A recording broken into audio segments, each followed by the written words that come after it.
Esquecendo. Está feita a nossa gravação. Estamos agora a gravar. Boa tarde novamente.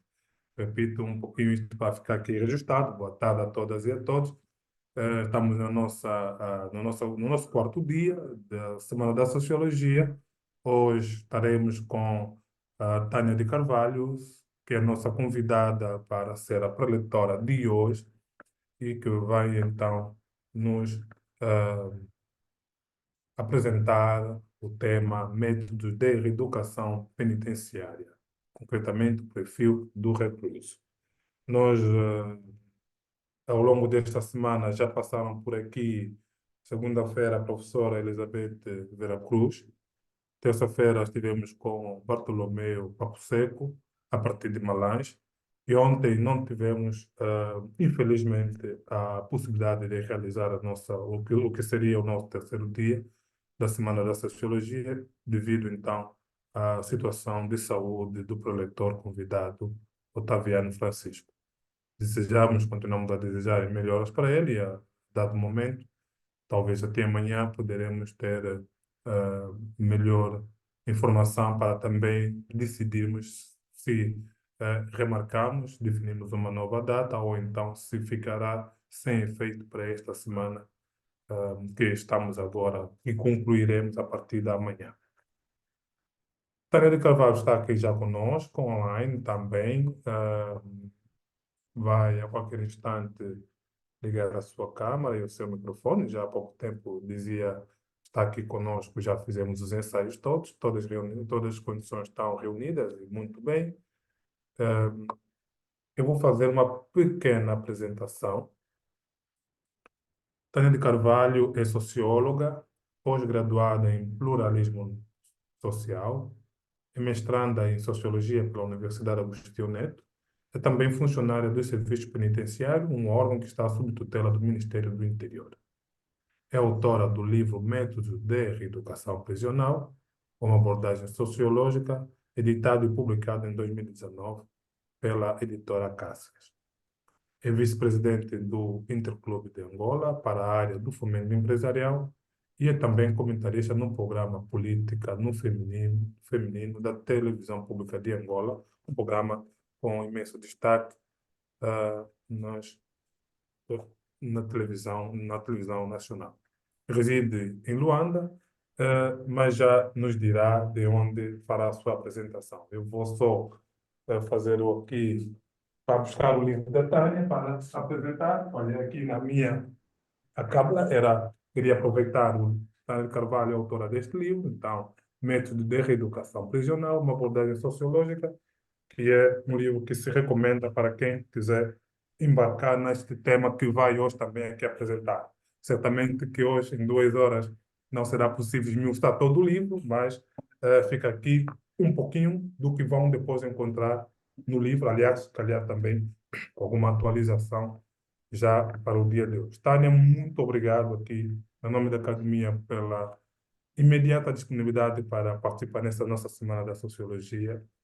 É uma grande honra contar com a sua presença aqui, em meu nome individual também, pronto, porque eu também tenho muita estima por si, por isso, muito obrigado. Passo-te a palavra, porque aqui o meu papel será mais de moderador, aqui auxiliar um pouquinho nas questões técnicas, mas é contigo agora. Boa noite a todos que nos acompanham. Boa noite especial à equipe organizadora desta semana produtiva em termos sociológicos. Obviamente, eu começo por agradecer o convite e dizer que é sempre muito gratificante e cai bem quando equipas nacionais como a vossa pensam em nós, convidam-nos e, sobretudo, ainda é mais agradável quando nós temos disponibilidade para ajudar a construir pensamento, para ajudar a construir reflexões. Eu acredito que na nossa audiência temos sociólogos, homens das ciências humanas, né, ciências sociais, e pessoas interessadas também na temática em análise. Dizer que hoje nós vamos ter abordagem acadêmica, estritamente acadêmica, não é? Com a abordagem toda sociológica que se espera, afinal de contas, estamos na Semana de Sociologia, celebrando aqui com com o auxílio e a organização excelente da equipa Elivuno. E eu quero contar com a colaboração de todos os que fazem parte da audiência para fazermos desse momento um momento memorável, para fazermos desse momento um momento que, que vale a pena estarmos aqui a discutir sobre esse assunto. A apresentação foi feita, eu sou angolana, sou a Tânia de Carvalho, e sim, sou autora deste livro, também tenho aqui uma cópia, Muito bem. a última no dia 17 do presente mês, nós celebramos 5 anos com essa obra no mercado. Já. E lembro, já, foi lançada no dia 17 de abril de 2019, foi o livro mais vendido na editora Acácias neste ano e durou apenas 3 meses na banca. Mas fizemos um trabalho fantástico. Consegui viajar por muitas províncias, eu acredito que foram aproximadamente 10, para fazer a venda e assinatura de autógrafos. O livro esgotou rápido, muito por conta deste trabalho que fizemos, né, de levar o livro ao alcance dos leitores nacionais. Obviamente, nós queremos fazer uma reedição melhorada e revista, com todas as críticas que recebemos e de bom grado, queremos fazer uma versão melhorada, mas, como sabem, fazer livro em Angola é a coisa mais cara, se não difícil mesmo, muito por conta das condições económicas e financeiras. Vontade há, tem muito boa gente com boa produção, tem muita gente a escrever em Angola, fundamentalmente na área também das ciências penitenciárias, mas não temos apoios, né? E não sei, eu queria muito este ano, a celebração dos 5 anos, fazer a atualização dos dados, fazer a atualização da temática, mas não nos foi possível. Mas ainda temos fé. Então, logo aí ele do olho para nós, como deve ser, né? Nós vamos, nós Estamos vamos aqui também, fazer, então. vamos fazer a reedição como esperado. Sim, eu também sou vice-presidente do Interclube até amanhã. Amanhã é dia 26 de abril. Amanhã o nosso clube vai ter eleições e uma nova direção vai assumir, vai tomar peito das responsabilidades da minha agremiação desportiva. Por razões alheias Felizmente, à minha ainda te temos vontade. aqui como vice-presidente, hoje. Desculpa, sim, hoje ainda sou. Mas preferi não mais fazer parte ativamente na próxima direção, porque abracei outros desafios e eu sei que o meu clube vai poder usufruir melhor da sócia Tânia do Carvalho se eu estiver melhor capacitado. Então vamos lá, num dia especial, né, 25 de abril, um dia histórico, feriado na terra dos outros, né? Mas é uma efeméride que, de certo modo, também toca os africanos, nem que seja para a reflexão efetiva, não é? Daquele marco histórico para o início das libertações, vamos assim dizer, dos povos africanos que estavam sob a égide da administração portuguesa. O 25 de Abril merece também a nossa reflexão a nosso nível, ao nosso jeito. Eu estou com um turbante mais bonito do mundo nesse preciso momento, em solidariedade ao povo palestino. Palestino que é um povo, a Palestina que é um povo amigo, um país amigo de Angola, por razões históricas e sobretudo humanista. Nós estamos a assistir um genocídio televisionado e a mim entristece muito que a juventude angolana ainda não saiu às ruas como temos saído para manifestar sobre a opressão e sobre todas as atrocidades que viemos vivendo. A Palestina está a beneficiar da solidariedade de muitos países, em particular a África do Sul, que está-nos a representar enquanto africanos muito bem, mas eu ficaria muito feliz se saíssemos às ruas também, mostrar a nossa solidariedade, porque é uma coisa inigualável.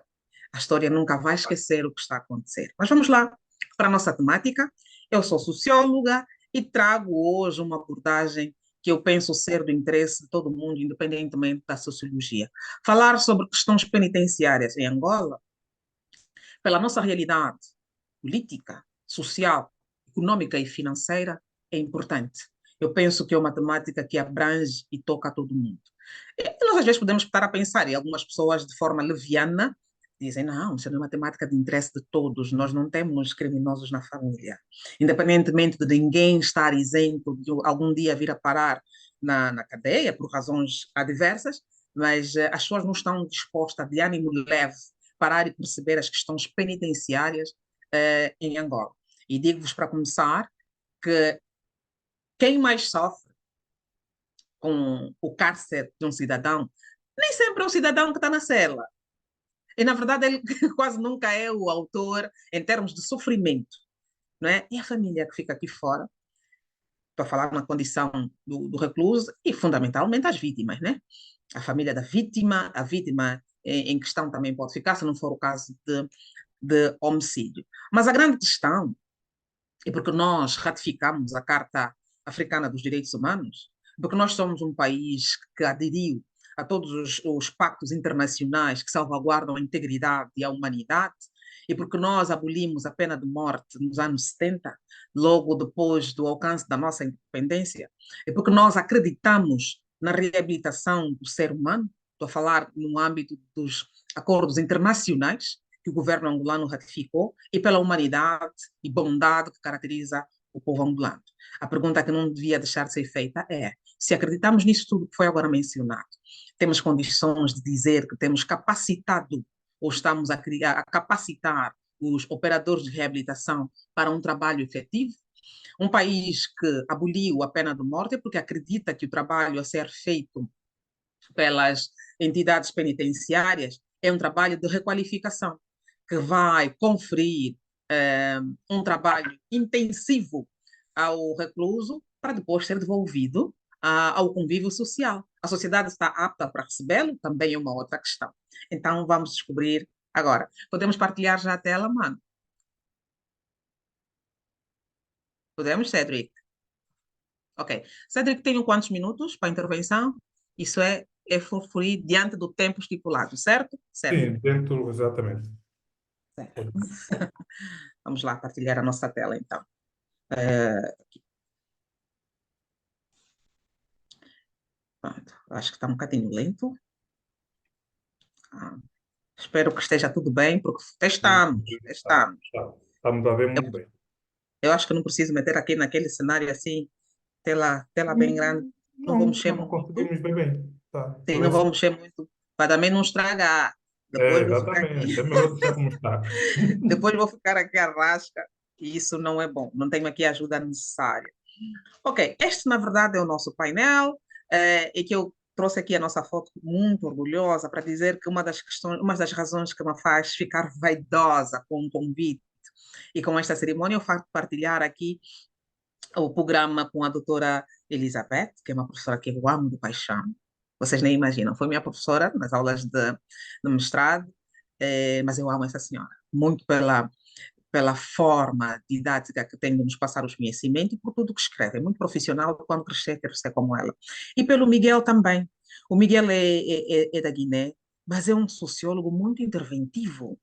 E ouvir o Miguel é prazeroso. Eu garanto-vos, amanhã vamos estar todos aqui para assisti-lo, que permita-me chamar rapaz, um homem rapaz, é um senhor de sociologia que conhece bem as questões geopolíticas, fundamentalmente do continente. E os meus colegas todos de painel, é pena ontem termos outro colega que ficou doente, mas o colega que fez a abordagem ontem também esteve muito bem, o papo seco e está de parabéns. Eu assisti toda e fiquei, de facto, satisfeita. Nós vamos falar sobre os métodos de reeducação penitenciária e as questões iniciais já foram aqui apresentadas. E eu gostava de passar para o slide seguinte. Repito, nós vamos ter aqui uma apresentação meramente acadêmica. Eu peço desculpa a lentidão aqui das coisas, mas está aí.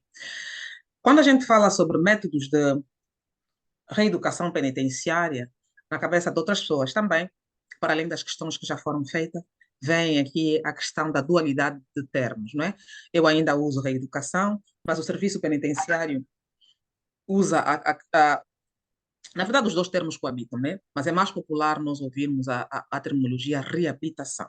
E faço mais um ATT, eu sou funcionária do Ministério do Interior, sim, sou quadro do Serviço Penitenciário, mas hoje estou aqui na condição de acadêmica. Obviamente, não tenho autorização para passar todos os dados atualizados até hoje porque os números estatísticos para a realidade penitenciária mudam diariamente. Como devem imaginar, entra e sai recluso todos os dias. Como não obtive autorização superior para apresentar aqui os dados, vou me limitar àqueles dados que eu já tive a autorização no passado e vamos trabalhar com eles. Vamos então. Sempre que faço apresentação, e eu tenho feito muitas delas com o professor Fernandes Manuel, que é psicólogo, e tem muitas obras escritas para as ciências penitenciárias. Ele defende a terminologia reabilitação e eu prefiro ficar ainda com a terminologia reeducação. Por que que ele defende a reabilitação? Porque o trabalho a nível da cadeia é intensivo e é multidisciplinar. Mais do que trabalhar com a questão acadêmica, porque nós temos escolas nos estabelecimentos penitenciários, vamos falar delas um bocadinho mais à frente, o trabalho de reabilitação compõe outras ciências, inclusive ciências, vamos lá dizer, vamos falar assim diretamente, o trabalho da igreja, o trabalho pedagógico, o trabalho de formação técnico-profissional, o trabalho a nível das ciências humanas, estou a falar da medicina, é uma junção de ciências para trabalhar-se na reabilitação do indivíduo. Então, o termo reabilitação acabou ganhando consenso muito por isso. Mas, em termos filosóficos, se nós formos estudar a gênese do termo reabilitação, é muito material. Em termos de filosofia, nós vamos entender, nós requalificamos ou reabilitamos infraestruturas e não necessariamente homens. Se pararmos para pensar na gênese e no significado da questão reeducativa, nós reeducamos aquele que foi educado e em algum momento falhou o processo de educação. Eu defendo isso. Ninguém é uma tábua rasa. E o processo educativo tem as duas fases que nós aprendemos, não é? A socialização primária e a socialização secundária. Uma coisa básica isso.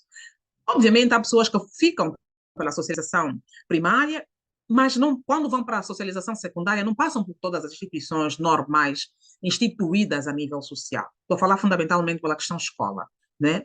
Para a realidade que nós temos no país, há muitas pessoas que não tiveram o privilégio de frequentar uma escola. Mas, no entanto, não significa que precisam necessariamente passar por um processo reeducativo.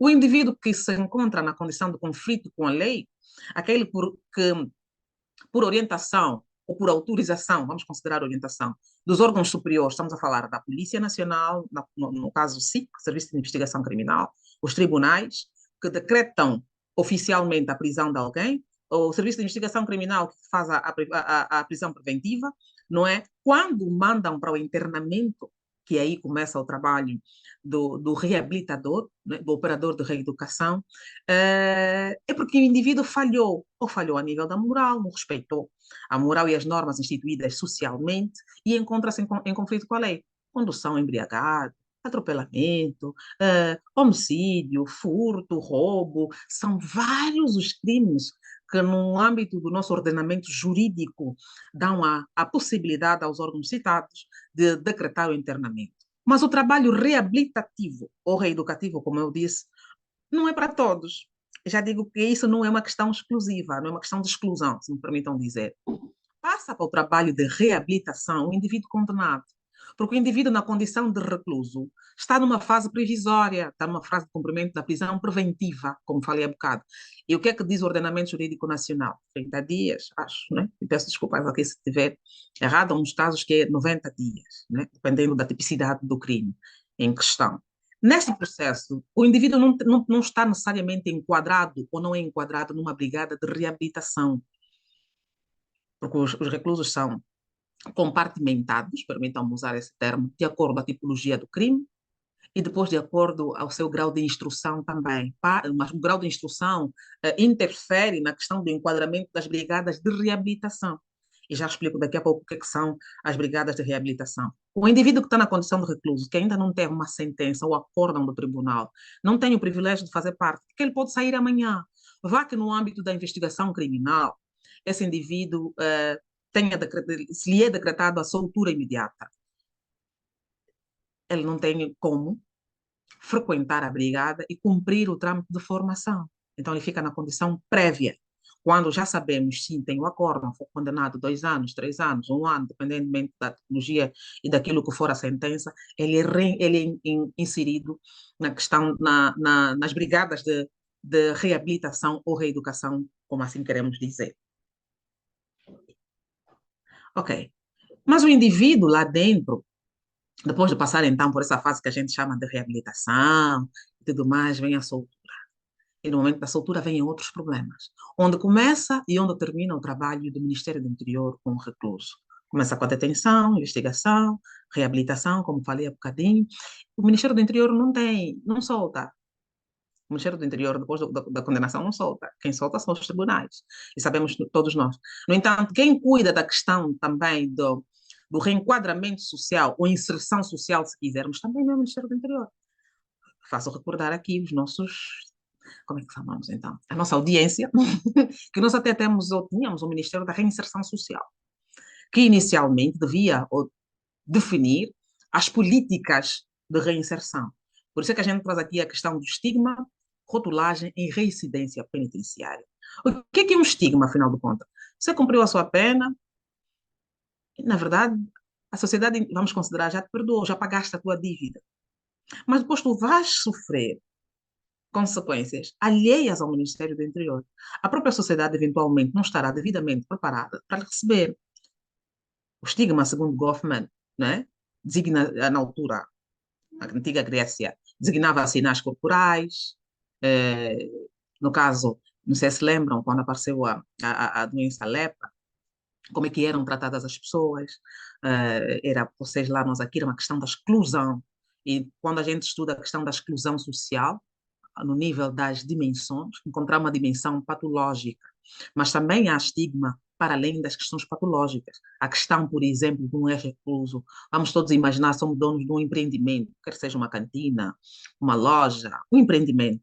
Facilmente vamos empregar alguém que a gente já sabe que cumpriu uma pena. E quando vamos procurar saber se cumpriu uma pena porque crime, agrava-se. Quem tem a capacidade ou a idoneidade, o reconhecimento moral que sim, esse indivíduo merece uma oportunidade, eu vou dar um emprego. Facilmente vamos empregar um cidadão recém-formado com ou sem experiência, do que até empregarmos um engenheiro que cumpriu uma pena de homicídio. Automaticamente ele fica com um rótulo, né, de homicida. E é muito difícil conseguir uma reinserção sadia, não é? Por conta desse estigma, por conta dessa rotulagem. Reincidência penitenciária.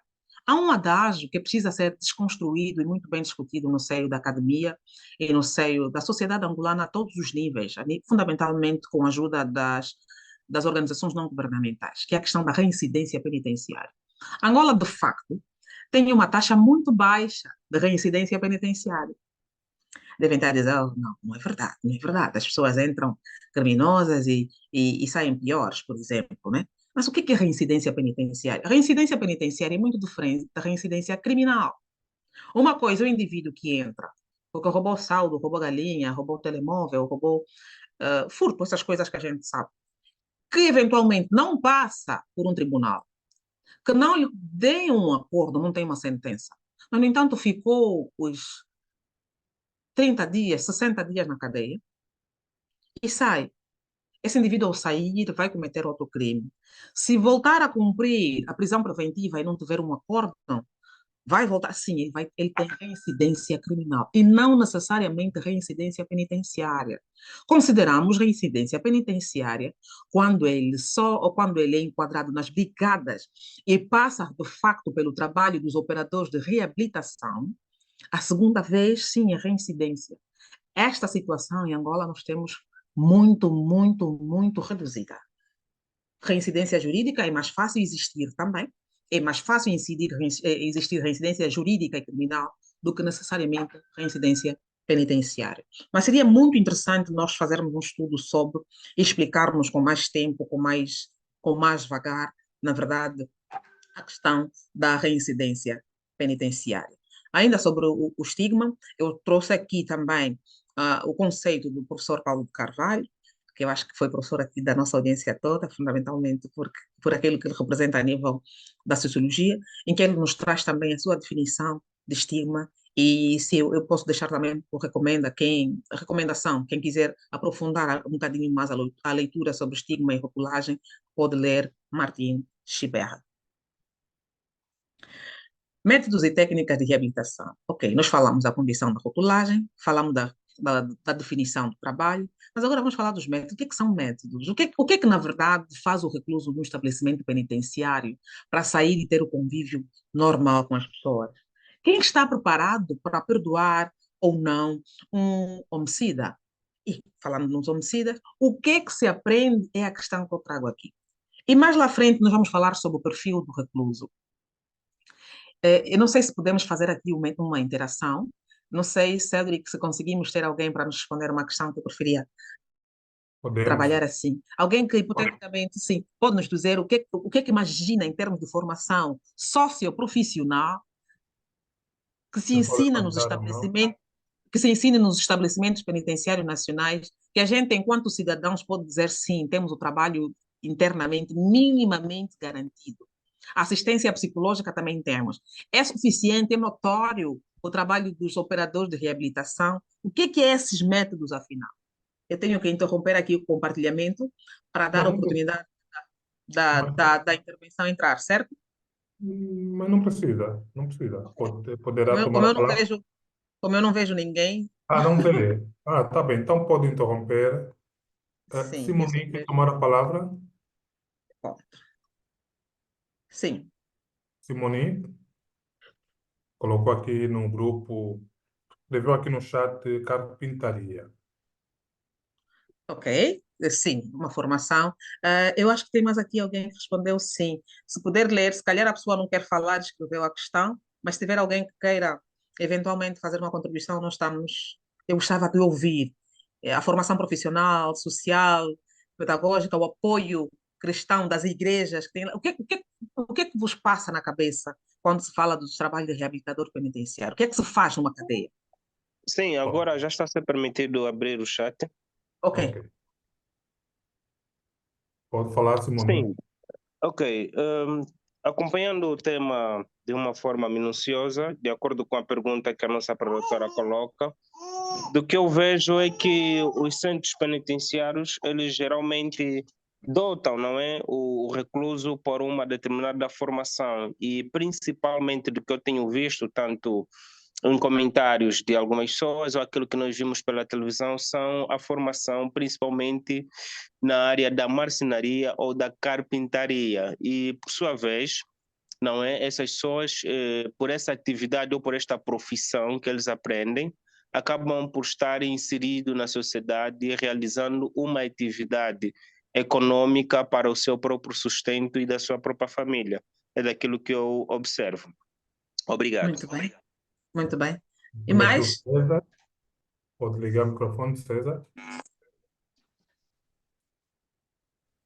Ok, é uma pergunta muito interessante, é uma solicitação de comentário muito interessante e provavelmente vou falar com alguma experiência, tudo porque fiquei por algumas semanas ou meses numa comarca, uma das províncias de Angola, que é melhor não citar, e claro, conversamos com alguns reclusos, condenados, etc.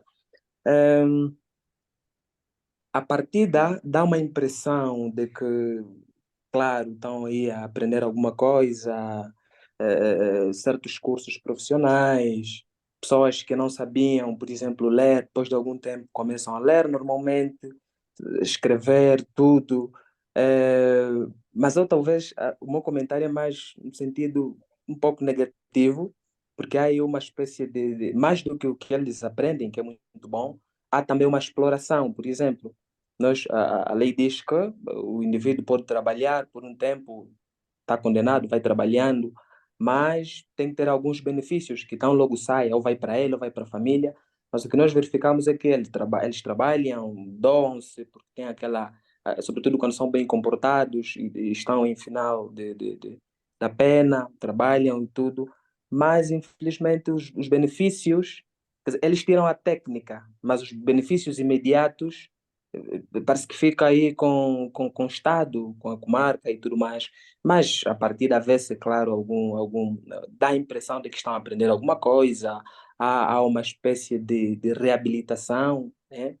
Então isso nota-se, sobretudo os que conversaram comigo, disseram que evoluíram, o pensamento é completamente diferente, saíram daí técnicos e quando saírem, né, vão praticar e tudo mais. Muito bem. Mais alguém? Por enquanto, mais ninguém colocou a mão. Ok, Se quiser. ok. Muito bem. Obrigado pelo primeiro comentário. Muito obrigado, César Capamba.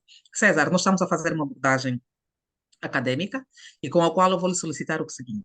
Quando fala da questão exploração, conhece, consegue nos identificar um caso de um ex-recluso que tenha trabalhado efetivamente mais de um mês, vamos assim considerar, sob a responsabilidade ou a integração de uma brigada de trabalho útil, é assim que a gente considera, sem oferir, sem ter a remuneração? É uma pergunta, César. É, se eu disser sim, vai perguntar-me quem é e tudo mais, o indivíduo vai se calhar pedir que eu identifique e claramente eu hei de pedir a autorização, se ele me disser que sim, claro.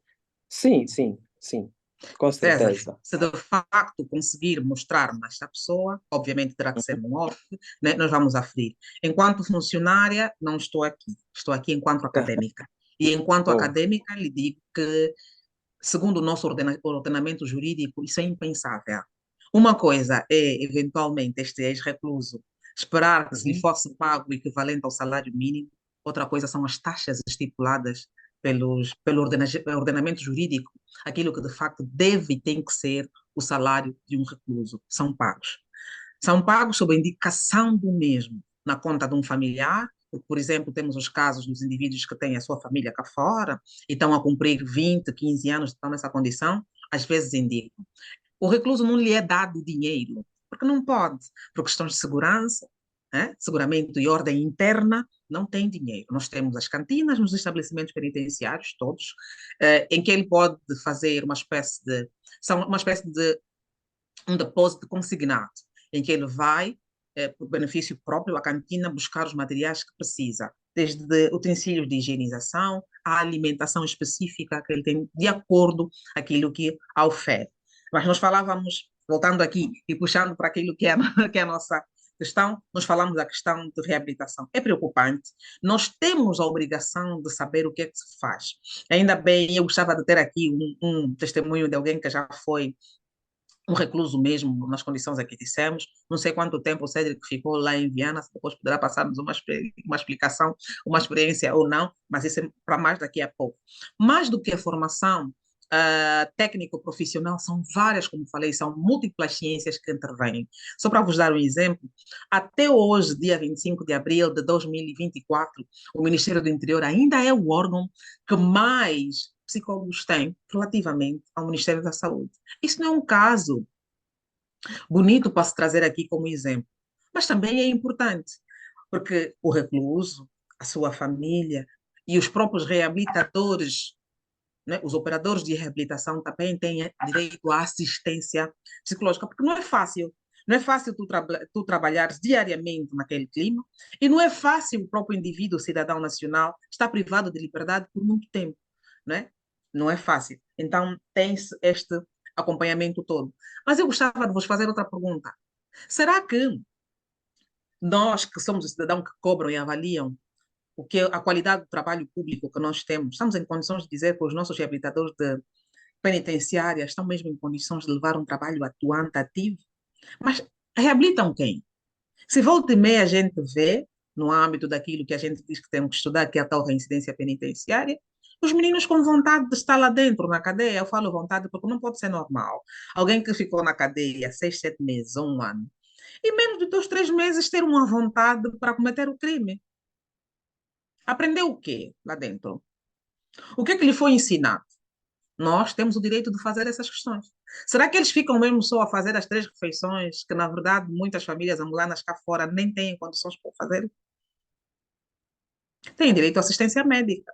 E na verdade muitos cidadãos cá fora que trabalham dia e noite não têm condições de o fazer. E como é que se comporta um agente, um operador de reabilitação hoje diante dos reclusos? E se nós temos a questão de mudança do perfil do recluso em Angola? Quem é o recluso em Angola? Essa é a questão com a qual vamos dar sequência. Se nós pararmos para perceber quem comete os crimes, rapidamente vamos dizer, o município mais populoso é o tal, e eventualmente seja essa a questão que faz com que os jovens cometam mais crime. Qual é o crime? Por ser município mais populoso? Não. Pelas carências sociais que vivemos. Está bem. Na cadeia aprende o quê? O que é que são métodos? Em termos de ciência, nós temos aqui a definição, o conjunto de procedimentos e forma que o professor, no caso aqui vamos usar o termo reabilitador ou reeducador, usa para levar o recluso ao conhecimento expectável. As técnicas quais são? Os procedimentos quais são? Quais são as técnicas que emanam deste procedimento? A tal formação técnico-profissional, a lavoura, como é que anda a produção penitenciária nacional? Nós hoje, e temos acompanhado na notícia, hoje já são 41 estabelecimentos penitenciários a nível nacional. O número cresceu. Quando fizemos o lançamento desse livro, isso em 2019, nós tínhamos 32. Hoje temos 41.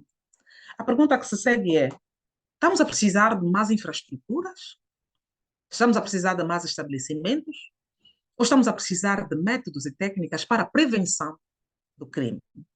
E se vamos a falar da questão da prevenção do crime, obviamente vamos cair na questão social, é de toda responsabilidade do serviço penitenciário ou é a conjuntura que o fará criar procedimentos, não é? Para ajudar a própria sociedade a diminuir o índice do cometimento do crime. Questão do recluso. O que é que um operador de reabilitação ensina ou forma um recluso? Vamos falar da moda, que estamos entre os 16, 14 anos aos 35, aos 45, quero dizer, mas vamos falar dos jovens, vamos criar aqui um intervalo, dos 20 aos 25. Melhor, dos 16 aos 25. Muito largo. O que é que esse indivíduo sem formação profissional, sem formação acadêmica, pode aprender lá dentro, de frente daquele indivíduo que está condenado, está enquadrado nas brigadas por um crime de peculato? Perante a lei, perante o ordenamento jurídico, perante a Constituição da República, somos todos iguais. Certo?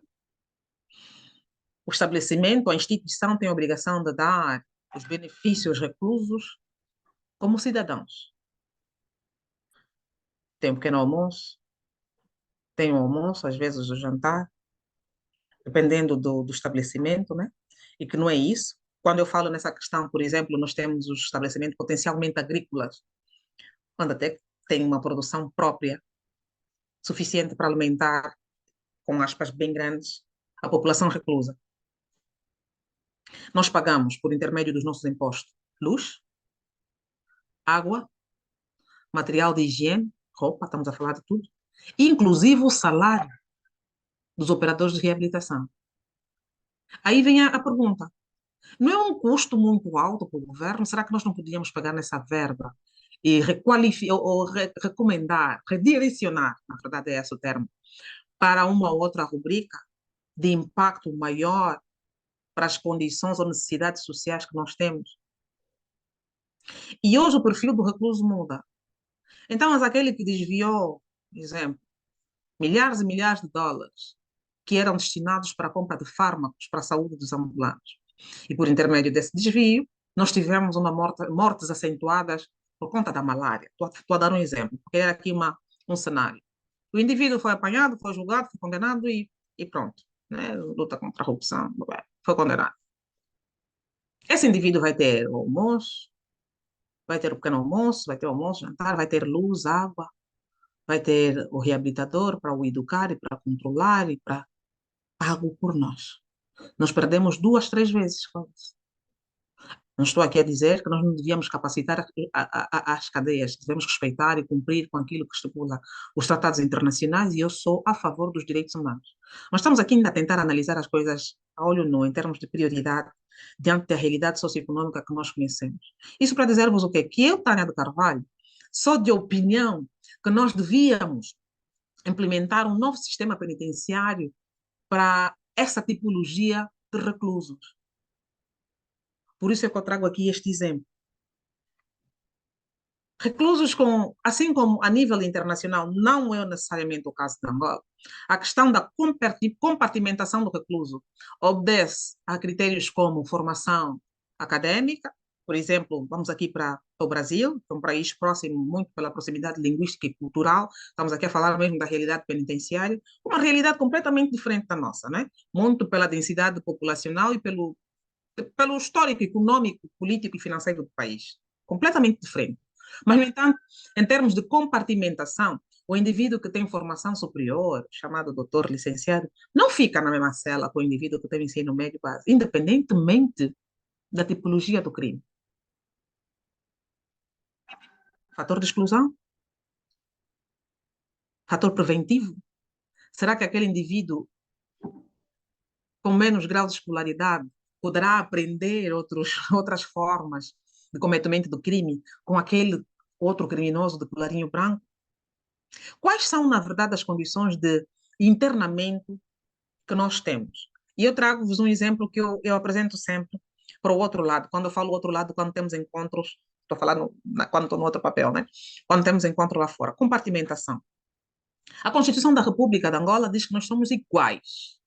Vamos supor que homossexuais cometam um crime e que tenham que ser internados imediatamente, mesmo na fase instrutiva do processo, mesmo na fase de investigação.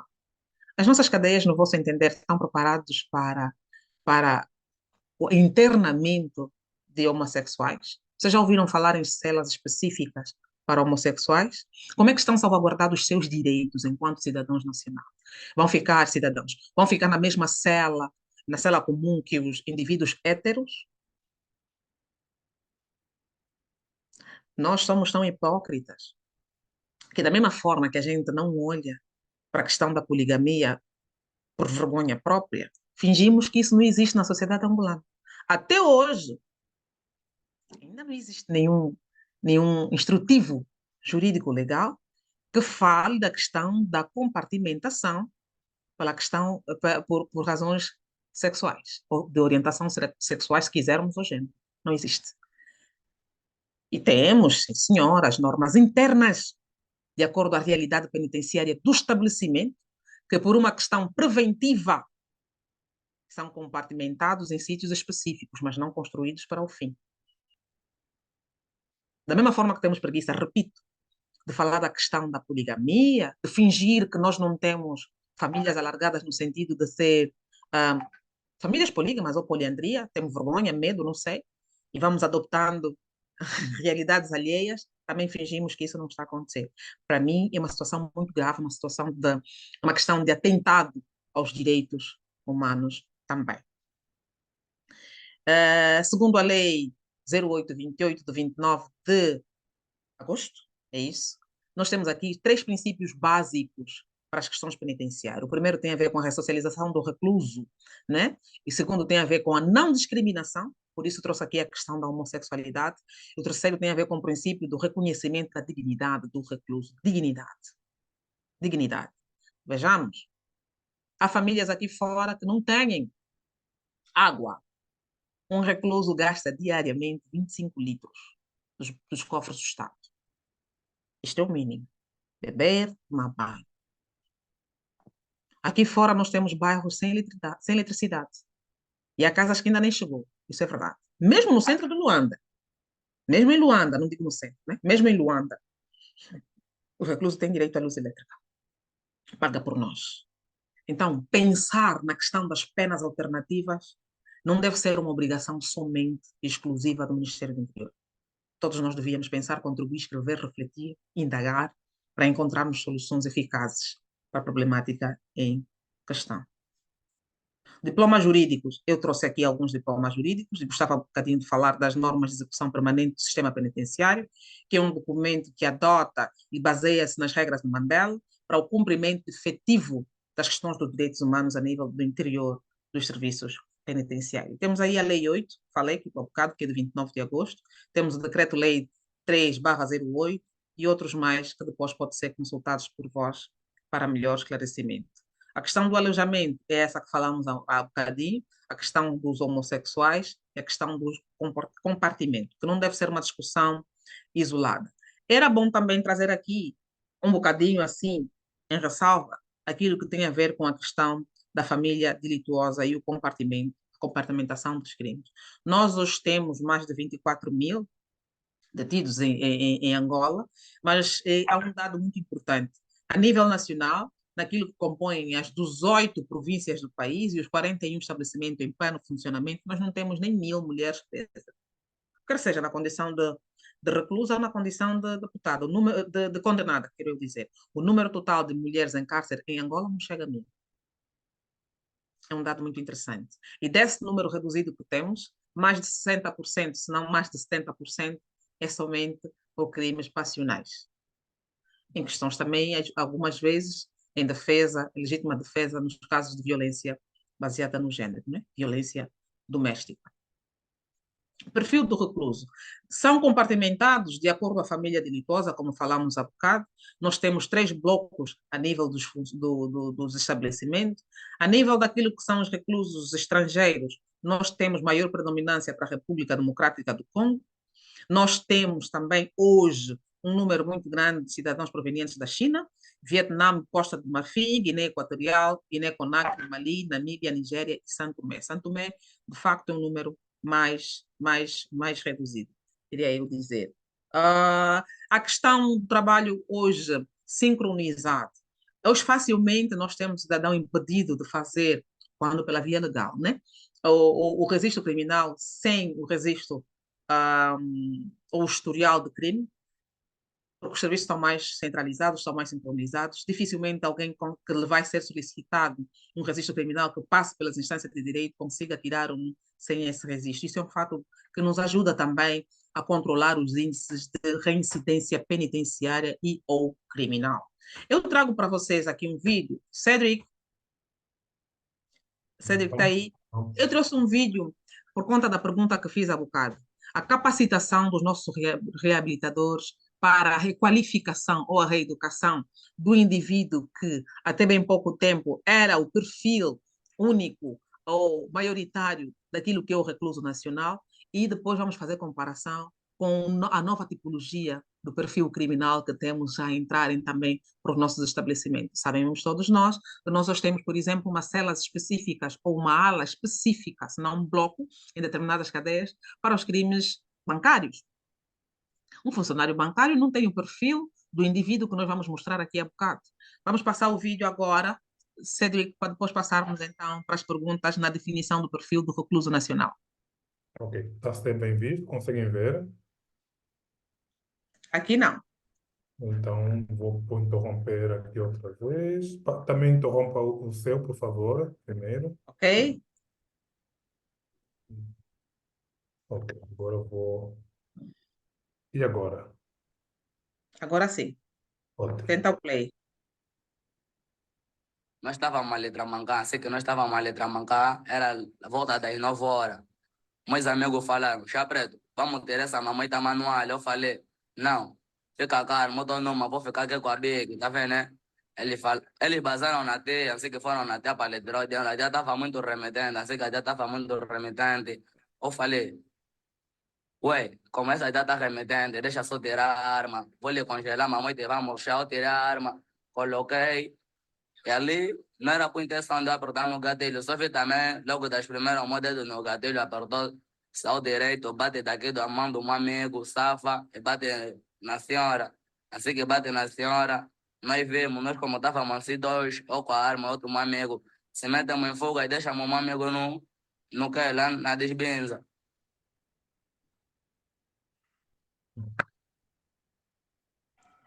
Eu não sei se conseguiram, de facto, acompanhar minimamente o vídeo, mas tenho muitas perguntas para fazer. Esse rapaz chama-se Chá Preto, e ainda bem que o vídeo contém o logotipo da televisão pública de Angola. Foi um crime que chocou a sociedade nacional, né?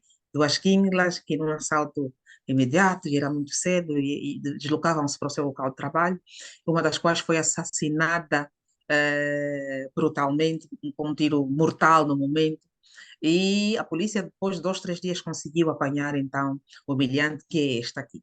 Mais do que solidarizarmos com a família da vítima, mais do que pedir justiça, como se fala, nós agora falamos justiça, né? Queremos justiça, não fala agora. Mais do que pedirmos justiça, permitam-me dizer assim, nós temos que pensar também no infrator. Porque é angolano. E porque precisamos perceber o perfil do homicida, neste caso. Quem é o Chá Preto? Chá Preto era um jovem com menos de 25 anos. Chá Preto tinha na altura 22 anos. Chá Preto nunca foi à escola. Chá Preto não tinha qualquer habilitação profissional. No entanto, sustentava a casa, com membros de família, mais de 12 pessoas. Irmãos muito pequeninos, pai já não existia, a mãe fazia aquela venda ambulante, e o Chá Preto era o homem da casa, que sustentava as 12 pessoas. Nunca foi à escola, como disse há bocado, nunca teve formação profissional e nunca teve qualquer outro benefício a nível dos serviços públicos, bens de serviço que nós temos na nossa sociedade. O Chá Preto, na verdade, é o criminoso ou é a vítima?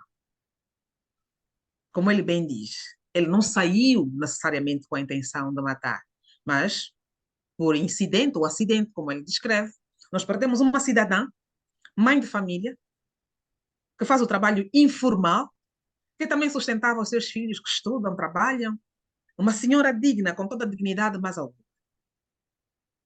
Diante dessa balança, quem somos nós? Estou a falar primeiro na condição de cidadão, para pedir, por exemplo, não é, a sentença máxima para o Chá Preto. Se o Chá Preto não lhe tivessem sido negadas as oportunidades normais, iniciais, para uma sociedade normal, não podia ser um médico, um engenheiro, não podia ser um sociólogo como nós, não podia ser um gestor bancário, um dentista. Não será ele mais vítima do que todos nós? São as questões iniciais e humanísticas que cada um deve fazer antes do julgamento. Mas a sociedade está preparada para tal? Em algumas cadeias que a gente faz análise comparativa, e porque queremos evoluir, temos que comparar sempre com os melhores. Há indivíduos que entram, iletrados mesmo, e têm a oportunidade de sair com formação superior. Nós temos o 12º ano apenas nas nossas, e não são todas. A maioria ensina-se até a 8ª classe, nono, e ainda não há condições efetivas para a formação técnica média, senão a profissionalização direta por intermédio das oficinas de trabalho. Essa é a linha A. A linha B. O indivíduo que, pelas oportunidades distintas que nós damos na sociedade angolana, ainda viveu em Londres, viveu não sei aonde, se formou, muitas vezes por bolsa, do INAB. Foi, teve todas as oportunidades, mais alguma. Chegou e é nomeado a gestor público. E acontece o saque que nós demos há bocado. Vai para a cadeia. Nós vamos dar a ele o mesmo tratamento que damos ao Chá Preto. E por que não? Que discernimento tem o operador de reabilitação para fazer essa distinção? Para dizer, não, essa aqui matou mais. Por que ele tem que ter essa distinção? Não seria ótimo, no final das conferências todas, quando fizermos o comunicado final, não sei, ou todos os que nos acompanham agora, ter a possibilidade de escrever um artigo reflexivo, ou juntos pensarmos e dizer, vamos propor ao governo angolano de fazer umas cadeias especiais. O que seriam as cadeias especiais? Para depois ser refletida no âmbito das penas alternativas. Quem tem dinheiro paga. Ele é condenado, tem a obrigação de cumprir os anos que lhe foram instituídos pelos tribunais, vamos supor 14 anos, mas, no entanto, tem que pagar mensalmente ao Estado angolano. Não tem nada a ver com a coima instituída pelo tribunal, mas para estar internado no estabelecimento penitenciário, ele devia pagar porque ele tem dinheiro. Não sei se seria uma duplicidade de acórdãos, vocês que são já juristas, que estudaram, mas é uma possibilidade de nós pensarmos nisso. E a questão das penas alternativas, por que é que nós temos que internar todo mundo? Por que é que nós temos que ter 24 mil pessoas num universo de 32, pronto, hoje com a estimativa estamos a falar 37 não é, milhões de habitantes. Temos que ter mais de 25, 24 mil pessoas detidas no estabelecimento, com esse custo elevado para o Estado angolano, às vezes com crimes passíveis de coima. Por que a gente não institui o trabalho socialmente útil? Por que essas pessoas não vão fazer o trabalho nos hospitais, nas morgues? Eu falo muito da questão das morgues, por conta eu acredito muito na terapia de choque e na terapia também da vergonha pública. Metê-los a trabalhar com as empresas de saneamento. Metê-los a fazer o trabalho de braçal. Tem que tirar 3 horas na semana, não é? Vai continuar no seu emprego, mas tem que tirar 3, 4 horas, 8 horas na semana para fazer o trabalho socialmente útil, em vez de estar internado num estabelecimento penitenciário que somos nós que perdemos o nosso ente querido, às vezes nos crimes de homicídio, que perdemos, que ainda vamos pagar. Então, são essas e outras questões que eu quero trazer aqui, na outra roupagem do livro, como disse há bocado, para refletirmos juntos. Vale a pena continuarmos a gastar? Vale a pena fingir que estamos a perdoar os prevaricadores e larápios, como a gente tem dito, que fazem o saque do erário público e depois vamos fingir que estamos a pô-los na cadeia a comer, a apanhar banho de sol, e às vezes a rirem ainda dos reabilitadores, que ganham o salário da função pública, que todos nós sabemos qual é. Quantos foram os históricos dessas pessoas grandes que desrespeitaram os reabilitadores lá dentro? Que não estavam preparados para chamar chefe. Tem que chamar chefe. Cedrico sabe, não é? Nosso ex-cliente. Tem que chamar chefe.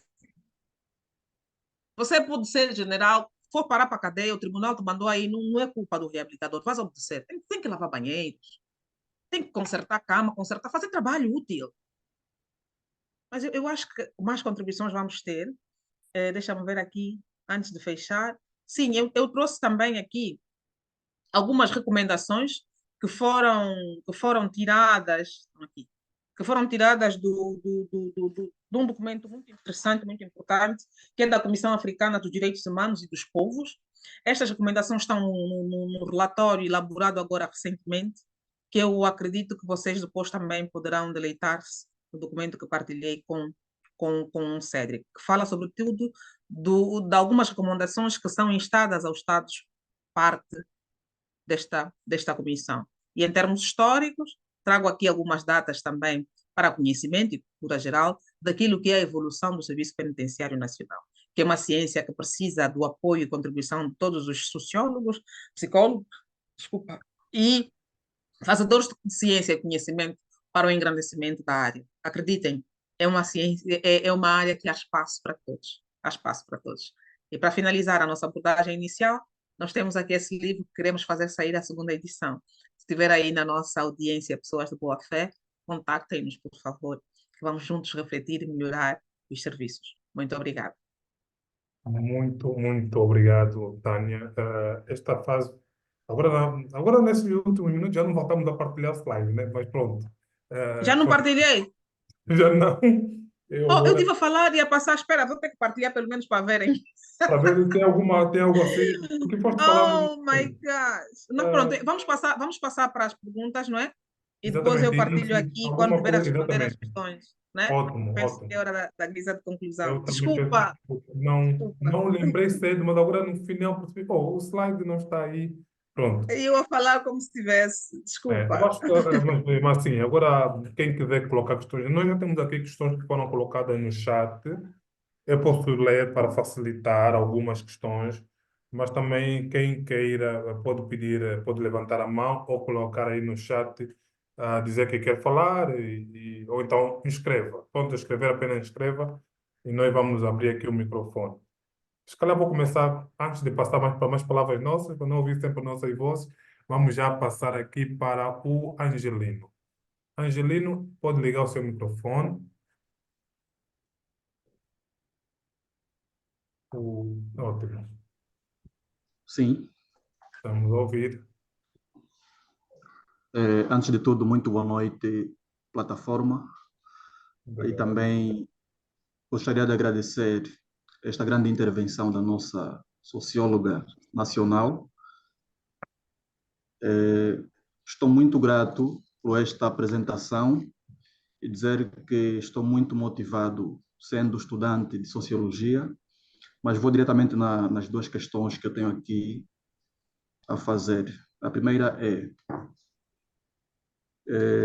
se perante a lei, isto é, do ponto de vista da CRA, somos iguais, por que razão pessoas com alto status social não podem partilhar da mesma cela com os de baixo status, visto que a principal intenção dos serviços penitenciários é reeducar o indivíduo na sociedade. A segunda, que condições de apoio tem um recluso para ser reenquadrado numa organização onde já fez parte, tendo em conta o bullying e ou estigmatização institucional. Muito obrigado. Eu não percebi a Obrigado. questão da estigmatização, não percebi direito a segunda questão. Se puder repetir, por favor, peço desculpas. Está bem, está bem. Que condições de apoio tem um recluso para ser reenquadrado numa organização onde já fazia parte, tendo em conta o bullying e ou estigmatização institucional?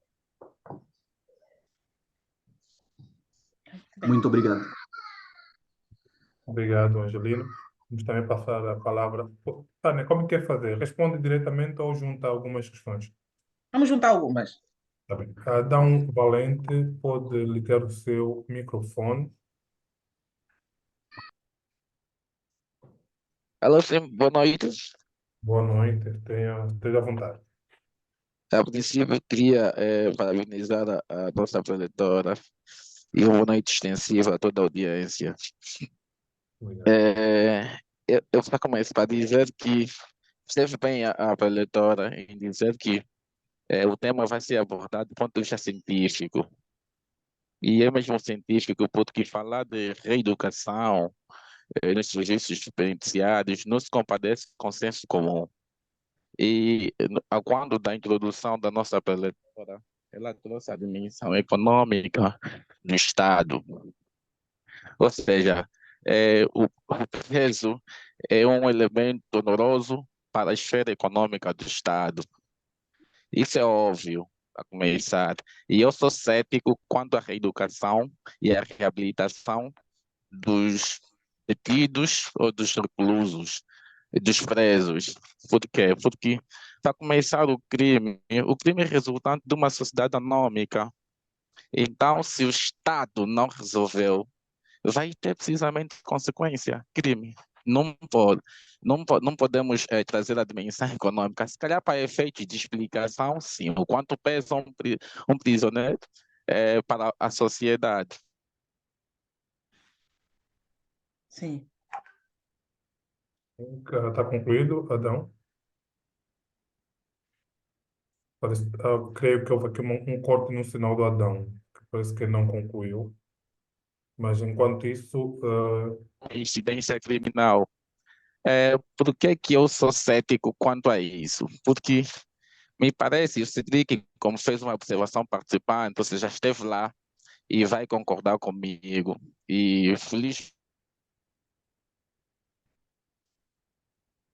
estamos a lhe ouvir com cortes, caro Adão. Vamos, se calhar, priorizar aqui a uma outra intervenção. Processo de adaptação.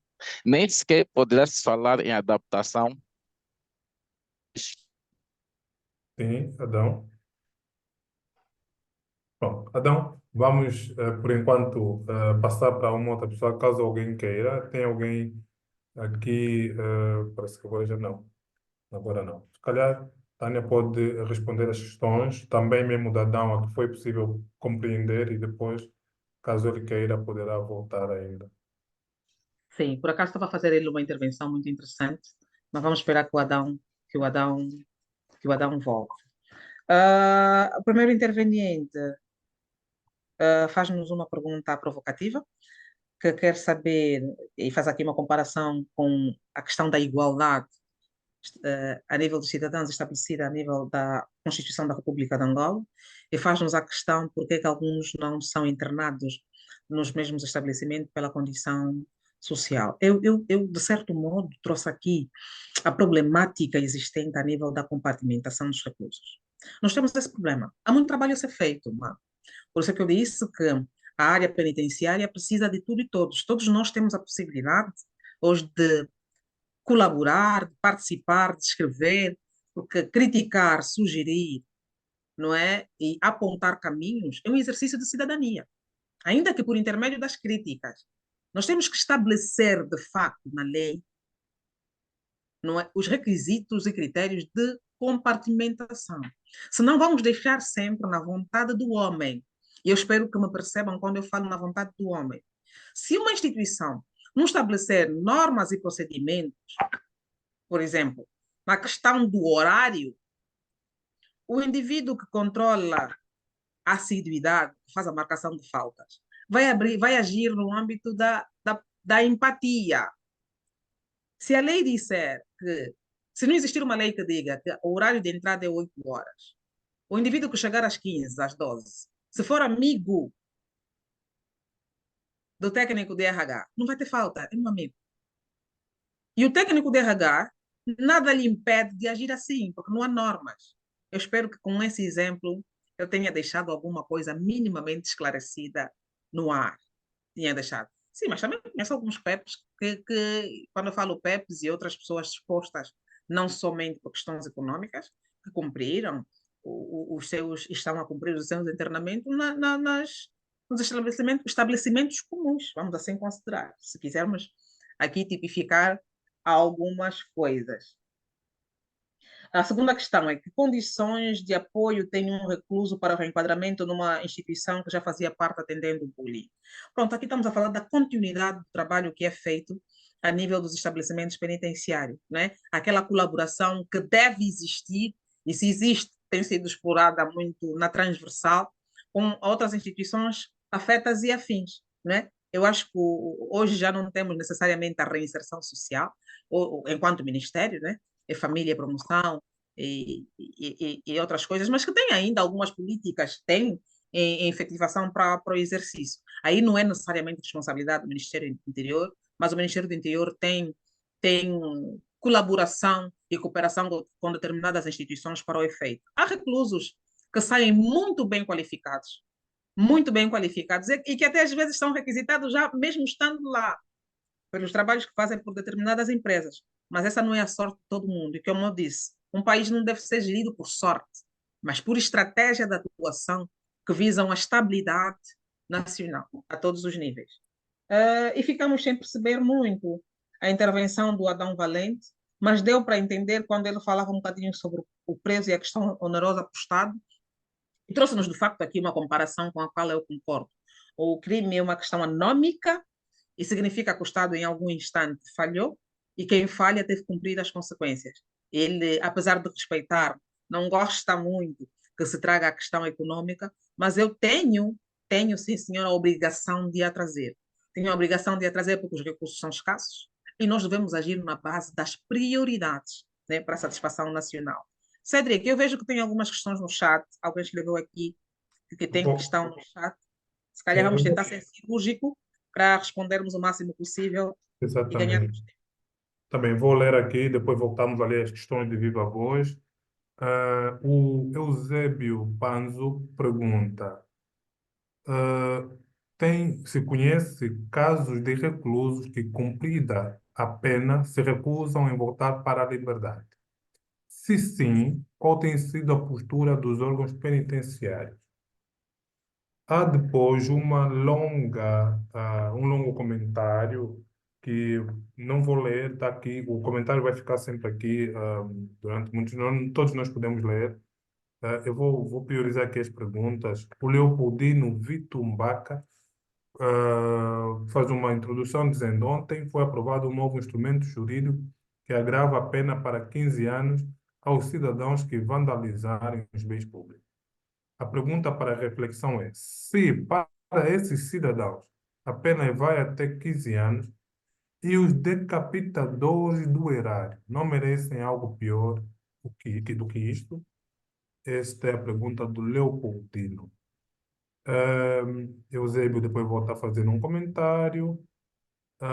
E sim, são essas perguntas que temos aqui no chat, mas tem ali os comentários que depois podemos ler. Depois dessas perguntas, podemos voltar aqui. Adão, depois também voltamos assim para ver se o teu som já está melhor. Ok. Para a primeira questão do Panzo, o caso do recluso que se nega a voltar à sociedade, sim, conhecemos. Fundamentalmente, aqueles que estão em cumprimento de penas muito longas. Quem cumpriu, dos 24 estabelecidos, cumpriu 20, 22, às vezes já perdeu a ligação com a família, às vezes é o caso de nem saber onde ir, nem saber com quem ir ter, com medo, sobretudo, de recomeçar a vida, porque estabeleceu-se, conformou-se e se sente às vezes, né? Se sente às vezes mesmo parte da família menina, parte da família penitenciária. São casos surpreendentes, mas temos muitos. Mas, obviamente, que o indivíduo não pode permanecer aí dentro. A lei não permite. E não há condições para tal. Né? Alguns, porque estiveram nas brigadas de trabalho, conseguiram juntar algum, arrendam casas muito próximas ao estabelecimento, vocês não têm noção. Muito próximo ao estabelecimento penitenciário, só para não perder o vínculo, o contacto. E volta e meia ele está lá dentro, quer vir passar o dia e fica aí no matagal, lá dentro, fica ali nas hortas, e aquela hora sai para dormir. É difícil, é uma questão também já emocional, é uma questão emotiva. E para esse caso não tenho muito a comentar, porque não é esse, na verdade, também o nosso foco, né? Essas são as questões emocionais, afetivas, aquela coisa dos laços que se criam pelo tempo de convívio. Crimes de vandalismo até 15 anos. Eu não sou jurista, eu não sou jurista, e o máximo que podemos fazer aqui é emitirmos a nossa opinião enquanto cidadã. E eu gostava de ler o projeto de lei antes da aprovação, e eu, no fundo, concordo contigo também, meu irmão. Eu não sei muito bem o que é que se faz na Assembleia, se lá se põe qualquer coisa no chão, na água, e há uma discussão muito silenciosa e muito supérflua daquilo que nos chega, enquanto cidadão, de muitos instrumentos jurídicos. Eu concordo contigo, se o crime de vandalismo são 15 anos, e por que não se agrava apenas os terroristas? Eu sempre considerei terrorista, o servidor público que desvia o dinheiro público para benefício próprio, que desvia o dinheiro da saúde, fundamentalmente, da educação. Porque nós conhecemos muito bem a realidade do nosso país e também sabemos quais deviam ser as prioridades nacionais. Quando o indivíduo tem esse procedimento e pouco ou nada lhe acontece, não desincentiva. Antes, pelo contrário, não é? Dá vontade dos outros também fazerem, porque sabem que a pena é branda, é ínfima. Eu não tenho muito para falar sobre a lei do vandalismo, porque, repito, não li, não acompanhei, e só lhe posso emitir a opinião como fila agora, enquanto cidadã. Eu acho que nós devemos parar e estar mesmo e questionar a casas das leis que aprovam determinadas coisas, às vezes com cunhos políticos excessivos, esquecem do impacto real na vida do cidadão comum. Né? É uma disputa tão bipolarizada e é um desrespeito, às vezes, o que acontece na Assembleia Nacional. Eu falo que tenho o direito de falar, tenho o direito de emitir e opinar sobre o trabalho que se faz na Assembleia Nacional. Eu pago os meus impostos, eu pago tudo que tenho que pagar enquanto cidadão, eu contribuo e tenho esse direito. Ninguém me vai cortá-lo. É isso. Então vamos voltar aqui a mais questões. Adão Valente, vamos começar por si para testar aí o teu áudio e caso não esteja ainda ótimo, vamos sugerir que escreva no chat. Adão, pode ligar o seu microfone. Alô? Sim, Adão, estamos a ouvir.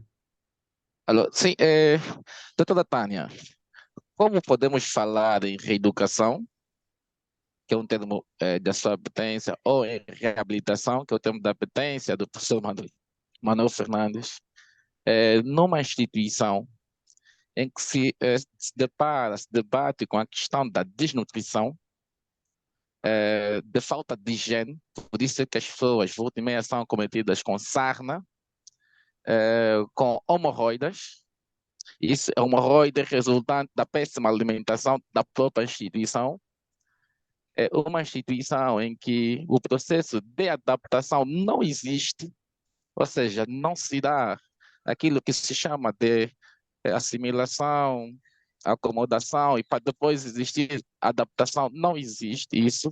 Por isso é que eu sou cético relativamente à reabilitação e à reeducação.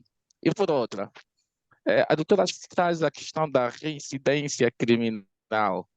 A reincidência criminal é fruto, é resultado de que o processo de adaptação não aconteceu. Não aconteceu porque os presos ou os detidos não se adaptam naquele clima inumano. O que acontece com eles? Acontece precisamente aquilo que as pessoas chamam de institucionalização. Por isso é que volta e meia, o exemplo do vídeo, certamente o jovem não errou o primário. ele deverá ir já à prisão várias vezes, né? Se calhar. Por quê? Porque acontece que ele caiu na institucionalização. O que é isso? Institucionalização é precisamente o incorporamento da cultura da instituição por via do sujeito. Não tem como falar em adaptação, em reeducação ou reabilitação quando os processos sociais são sofríveis. Ou seja, não há vontade, não há liberdade e não há motivação para que exista o elemento aprendizagem. Por isso eu sou cético relativamente a isso, né? Mas não é por conta da abordagem da doutora Tânia, não. Eu já faço essa crítica há anos ao professor Manuel Fernandes, que eu conheço muito bem, e ele às vezes chama de chato, porque eu digo, é ilusório falarmos da reeducação, reabilitação nos serviços prisionais. Por quê? Porque nós nos deparamos com situações penosas. E logicamente, que o trabalho deve ser conjugado, como apela a doutora Tânia, porque as instituições devem intervir, né? Ok, porque também estamos a falar da moldura penal, por exemplo. O indivíduo... Permita-me cortar-lhe a palavra, Adão, só para pedir celeridade, se calhar priorizar mesmo uma questão. Por favor, Sim, obrigado, já vou para terminar mesmo. Um indivíduo preso há 15 anos, não tem como ele se adaptar. Ele vai acontecer, vai estar institucionalizado e volta e meia, quando sai na sociedade, ele volta a cometer um crime porque está desadaptado. Significa dizer que o processo, o chamado processo de reeducação e reabilitação não se deu como deve ser, porque não acompanha a dinâmica social. Ou seja, não temos um projeto político-pedagógico dentro das instituições prisionais, não me parece que tenha. E eu peço desculpa pelo meu cepticismo. Obrigado. Antes, Obrigado, pelo Adão. contrário, Adão, eu gosto de pessoas com o pensamento crítico que têm e agradeço, e era bom que o nosso país também soubesse lidar tão bem, que eu me identifico consigo de certo modo. Mas permita-me dizer que eu não concordo consigo em muitas coisas que disse. Não concordo mesmo. Porque é assim, por isso é que nós temos que abrir as mentes, né? E perceber que se a sociedade angolana não acreditasse no serviço penitenciário, fechávamos só, porque aquilo não é um armazém onde a gente confina as pessoas que estão em conflito com a lei. Não, é mentira. Adão, 24 anos, 20 anos não são 20 dias. E tu perdeste o laço completo social com a família, o rastro e tudo mais. É uma questão emocional, foi assim que eu disse. Eu acredito no trabalho penitenciário que se faz, porque há bons exemplos a nível social. Muitas pessoas que nós os admiramos publicamente, não é? Passaram pelas cadeias. As pessoas mais importantes que a história africana resistiu passaram pelas cadeias. Não estou a dizer que aquilo é um paraíso, mas é uma escola. É uma escola, Adão, onde se aprende muita coisa, onde se aprende a vida de outro modo, com outros métodos, outras técnicas. Aquilo não é um hotel, não é um paraíso, é mesmo uma cadeia. Mas os homens que saíram de lá reabilitados não falham. E eu falei da reincidência criminal e não necessariamente da reincidência penitenciária. A reincidência penitenciária estaria eu a me referir na questão formativa, técnico-profissional, acadêmica e até jurídica, que são conferidas aos reclusos. Muitas figuras que nós admiramos na sociedade angolana estiveram lá, respeitam o trabalho penitenciário que se faz, respeitam o trabalho nas condições que se tem. Quando fala da questão patológica, Adão, eu não quero ser aqui advogada do diabo, hein? Mas entenda. Os reclusos, estamos a falar da nossa realidade. E, por favor, coloquem aspas nisso que lhe vou dizer. Têm direito à assistência médica e medicamentosa que muitos cidadãos cá fora não têm. E vou lhe dar um exemplo. Uma consulta normal de ginecologia em Angola custa 30 mil kwanzas.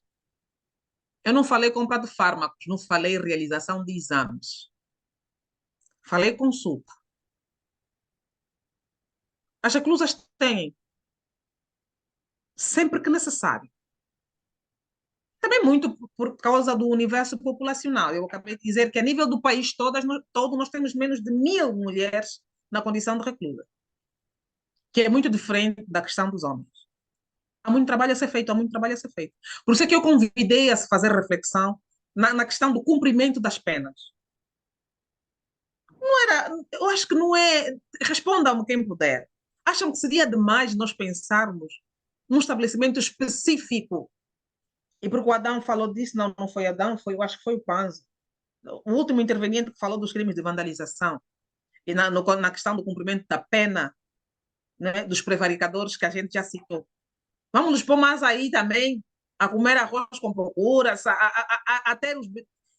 Não seria ótimo a sociedade angolana pensar, porque abraçou outros desafios, num cumprimento específico, num modelo específico, que inibisse, inclusive, as pessoas que chegam a cargos públicos de cometerem por medo de ir parar nesse sistema? Essa é uma pergunta reflexiva, Cédric. Eu penso que estamos concluídos, penso, salvo se alguém quiser intervir, salvo se alguém quiser trazer uma questão nova.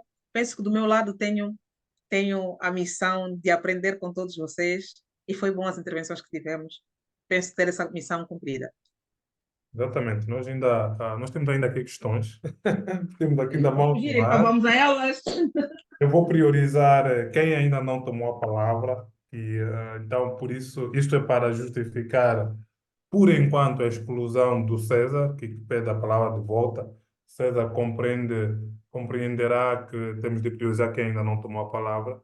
Peço ao Félix Chaka que ligue o seu microfone. Eu penso que pode sempre fazer um pequeno comentário, mas prioridades para as questões, né?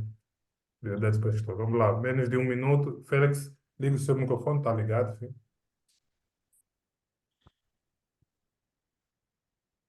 Félix, não Prontos. te escuto. Ok, agora sim.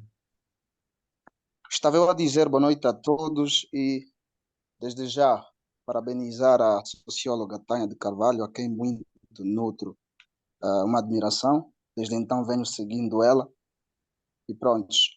Também, por outro lado, mesmo Estado, parabéns, porque olhando na sociologia desde então sempre teve debate, tanto meramente masculino, se vermos os pontos de vista teórico, tanto metodológico e até os seus objetos é mesmo tanto masculino. E ver assim está mesmo de parabéns. Desejamos tanto que possa continuar com este apreço sociológico. Ora, para mim tenho aqui duas questões e uma sugestão.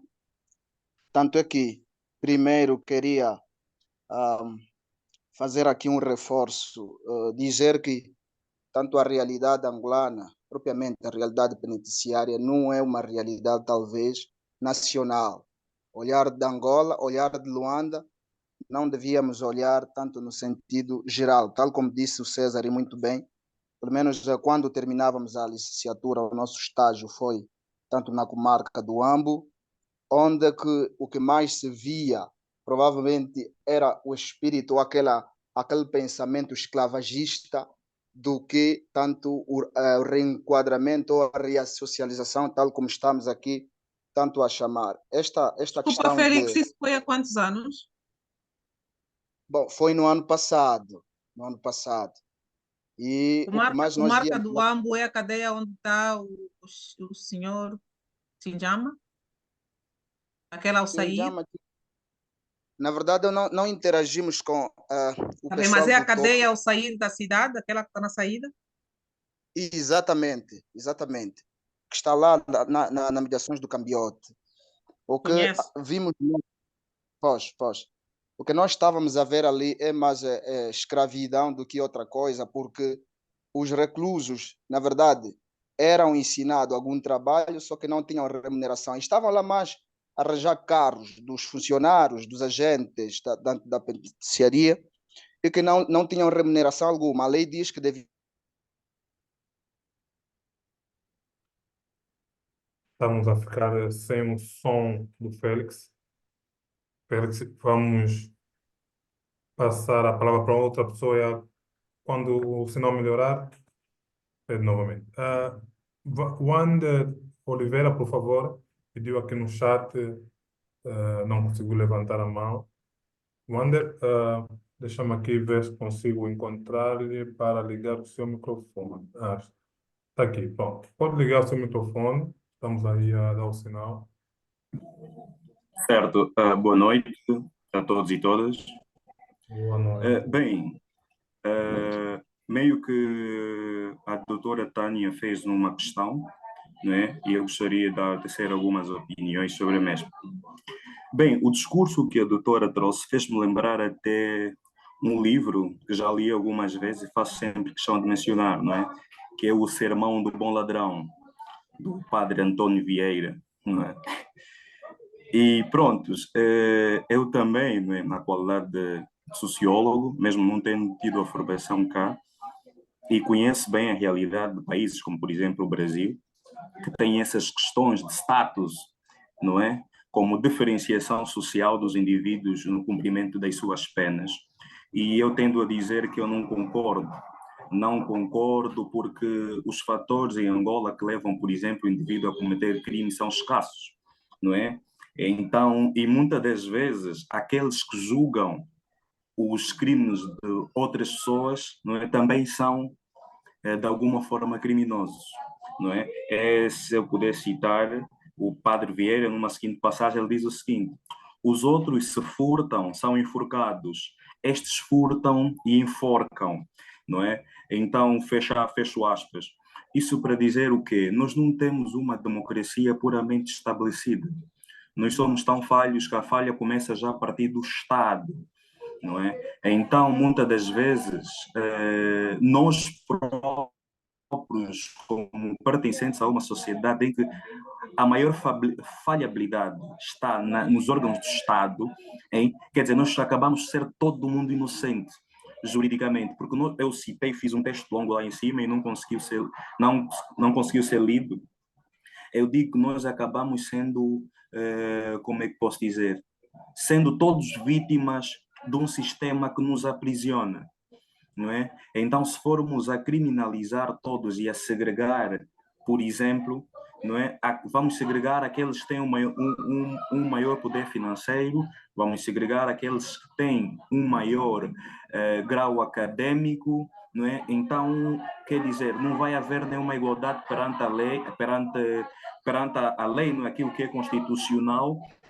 Então, vamos dividir a sociedade em nichos, não é? Então, penso que dar a minha sugestão, não é? A melhor forma de contornar isto é fazer com que haja uma cadeia específica para aqueles crimes que são de menor potencial lesivo, não é? Por exemplo, tem indivíduos que furtam galinhas, tem um indivíduo que foi apanhado, sei lá, fumalhamba, então todo mundo acaba na comarca, não é? E eles vão com esses crimes de menor potencial lesivo, acabam saindo de lá piores, não é? Porque eles são confrontados, e às vezes eles são réu primários, não é? E são confrontados com uma realidade onde o indivíduo que falou, perdoem-me a expressão, o indivíduo que falou anteriormente, não é? Que teve uma experiência lá, ele viu que as pessoas lá são tratadas todas praticamente do mesmo modo, não é? Então penso que esta questão do crime, da potencialidade do crime, da gravidade do crime, é um fator a se levar em conta, em vez de mais um privilégio de tantos que a sociedade já os tem, não é? Que já tem castas, muitas castas divididas, não é? E às vezes tem pessoas que matam, saem pela porta da frente e pronto, penso que a nossa sociedade já não precisa disso, temos muitos problemas por resolver, não é? Questões económicas, mesmo porque os que estão aqui acabamos por ser potenciais criminosos, não é? Porque a realidade socioeconómica do país não está das melhores. Este é o meu contributo e desde já agradeço. Obrigado, Ander. Espero estar a pronunciar bem o nome. Tânia quer responder, ele fez um comentário, não uma pergunta muito concreta.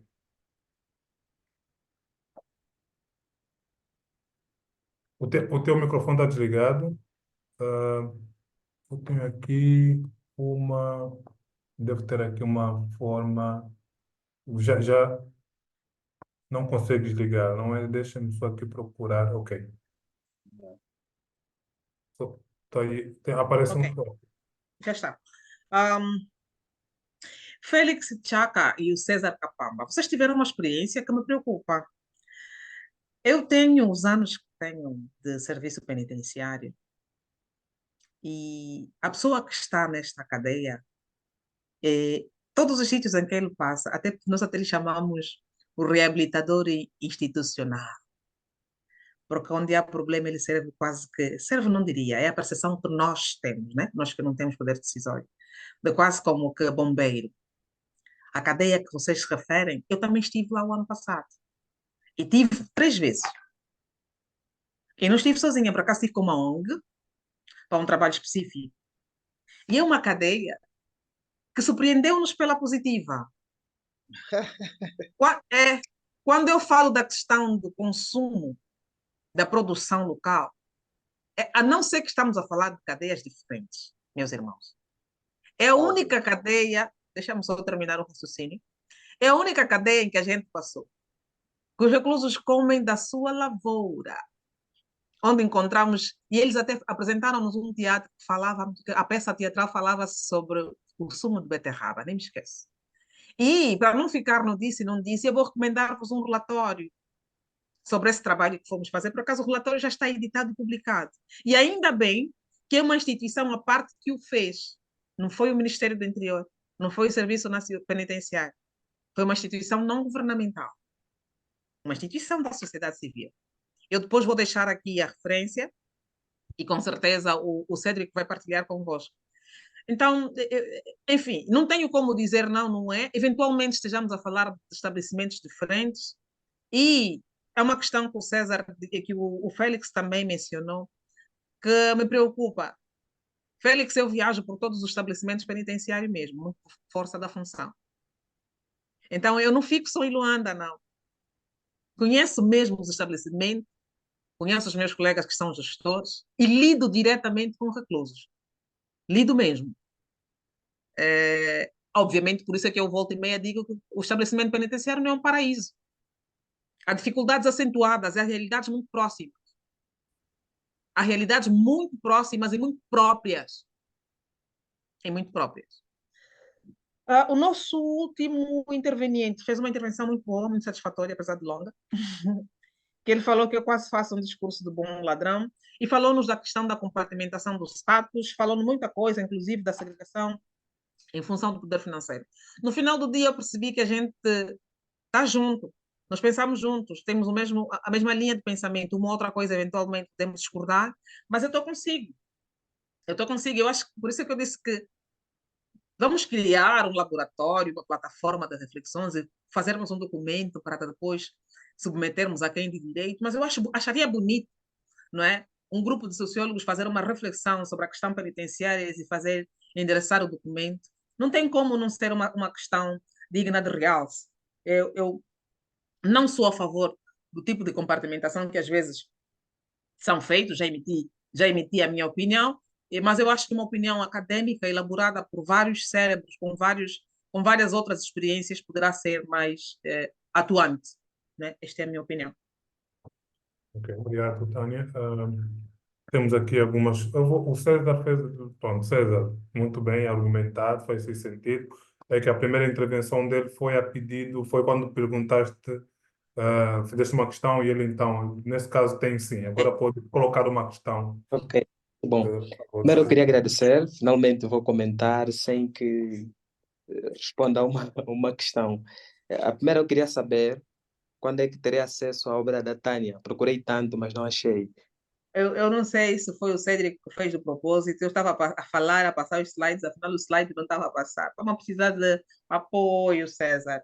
Eu queria muito. A primeira edição terminou 3 ou 6 meses logo após o lançamento disso em 2019, já não há, infelizmente, mas temos um trabalho, uma edição revista e atualizada. Eu recebi muitas críticas, então enriquecemos o trabalho, melhoramos o trabalho e agora estamos à espera de quem de boa fé nos possa ajudar a tirar esta edição. Estamos aqui a piscar o olho para a Elivulo, né? Mas a Elivulo não consegue fazer se não existir patrocínios. Ajuda-nos, César! Quem dera. Espera aí. Exatamente. O critério do interior, Winter, vamos apelar, vamos fazer Winter, aqui, Winter. vamos Não cobrir vou os falar custos mais nada. editoriais, custo de impressão apenas. Acho que temos que fazer uma campanha, Cedric. É, Vamos. pronto, já estamos a fazer, Yeah, isso já começou, já começou. quando falou sobre a questão do gênero nas comarcas, falou sobre a estatística, que é mais mulheres, é mais homens do que mulheres. Há um sociólogo norte-americano chamado Otto Polak, espero que eu tenha pronunciado bem o nome dele, Otto Polak. Ele veio com uma tese do cavalheirismo, que diz que as mulheres são bem tratadas pelas forças policiais depois do crime. Claro que é uma teoria que recebeu muitas críticas, faz todo sentido, mas eu gostava de saber, uma vez que trabalha aí nos serviços prisionais, como é que avalia essa tese, né? A tese do cavalheirismo, de que as mulheres são mais bem tratadas do que os homens, por exemplo, pelas forças policiais. E por outra, eu concordo quando diz que talvez devíamos procurar uma outra forma, uma forma alternativa, né, de punir os que cometem. E, claro, os defensores da reforma de justiça argumentam também que devemos parar, se calhar, de ter uma justiça mais punitiva para termos uma justiça mais reparadora. E, claro, faz todo sentido. Por exemplo, nos próximos dias eu farei uma apresentação sobre a toxicodependência, permitam-me que eu faça esse intercâmbio, e um dos pontos interessantes que existe, que a literatura nos oferece, é de que a Holanda, né, liberalizou o consumo de certas drogas, mas tem menos casos. E os Estados Unidos, que proíbem em vários estados, né, já que o Estado Federal proíbe várias drogas, tem mais casos de toxicodependência do que a Holanda, que liberalizou.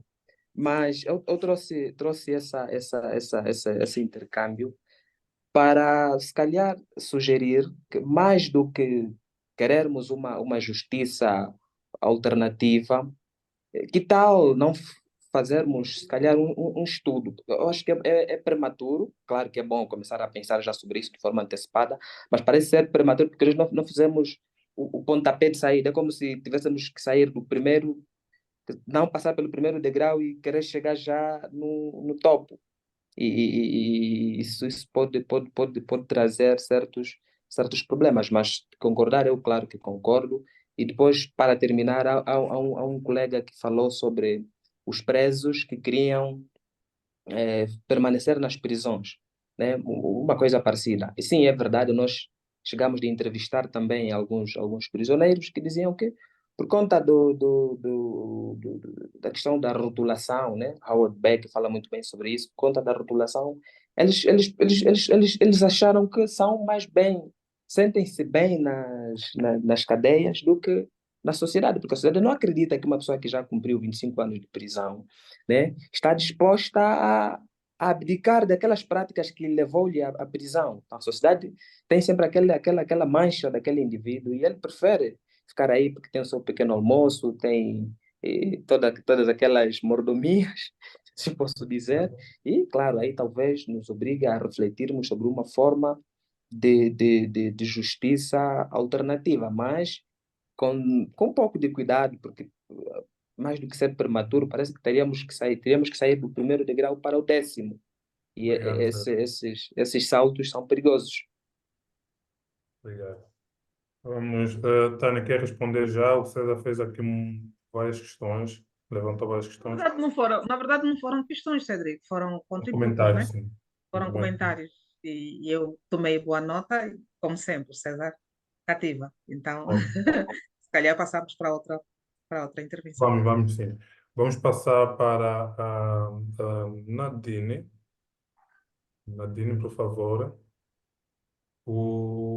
Ok, o seu microfone já está. Ligar o microfone. Ok, agora sim. Muito bem, boa noite, né? Boa noite a todos, boa noite à nossa preletora. Por acaso hoje entrei muito tarde, estou aqui só para apoiar a equipa porque na sessão anterior o preletor nosso Bartolomeu dizia que havia pelo menos intervenção das mulheres, não é? E ele adorou, e hoje estou aqui para dar essa força à nossa equipa. Falando sobre, gostaria só de tocar aqui no ponto da formação, não é? Da formação técnica, que eu ouvi falar sobre a reeducação. Então, vou mais para a formação técnica. Não sei se esta formação técnica, numa dimensão maior, que a nossa preletora chama isso, ou é a própria política que é de reeducação, e dentro da reeducação tem esta parte da formação técnica, que é muito importante para um recluso ter essa formação técnica para poder, a partir daí, estar preparado para a sua reinserção na sociedade. Né? Pronto, que não é fácil. Ouvi um interveniente anterior que falava-se sobre a estigmatização. Então, essa estigmatização, esta formação também para a sua reintegração passa justamente nessa preparação que teve a parte para evitar, aliás, a estigmatização, tanto no seio da família como no seio da sociedade, né, os amigos e também na sua vida profissional. Portanto, não percebo bem como é que é a política aí dos trabalhos que os reclusos produzem, da sua produção propriamente dentro da prisão. A partir daí, se eles têm direito a uma remuneração simbólica, ou então eles não têm a remuneração propriamente monetária, mas sim através da troca de alguns direitos, não é, que eles possam ter dentro da sua produção profissional. Então, nesse aspecto, doutora, não percebi bem, não entendo como é que é, né, dessa prática. Sou socióloga também, mas estou mais na atuação da formação dos professores, educação e tecnologia, e pronto, também sou uma admiradora da doutora Tânia. Obrigada. Obrigado. Sabe também um carinho, um beijinho de uma mulher tem um sabor diferente. Estou mais vaidosa agora. A primeira Obrigada. mulher que tomar a palavra hoje, para além de si, claro. Okay. Eu agradeço, Nadine, agradeço o carinho e agradeço a questão que nos coloca. Sim, formação técnica. Nós, quando falamos da questão de trabalho, as brigadas de trabalho são divididas em duas áreas e nós temos isso também esclarecidos aqui no livro, né, que são as brigadas de trabalho socialmente útil, né? Eu até não gosto muito da diferenciação, e as outras que são simplesmente brigadas de trabalho.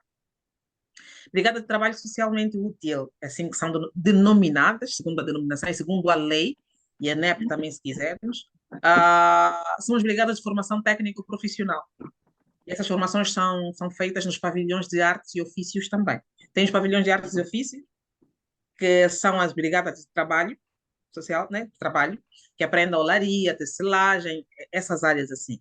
E nas outras brigadas de trabalho socialmente útil, que aprendem os trabalhos de pedreira, marcenaria, trabalho de campo também, tem essa formação, sim, senhora.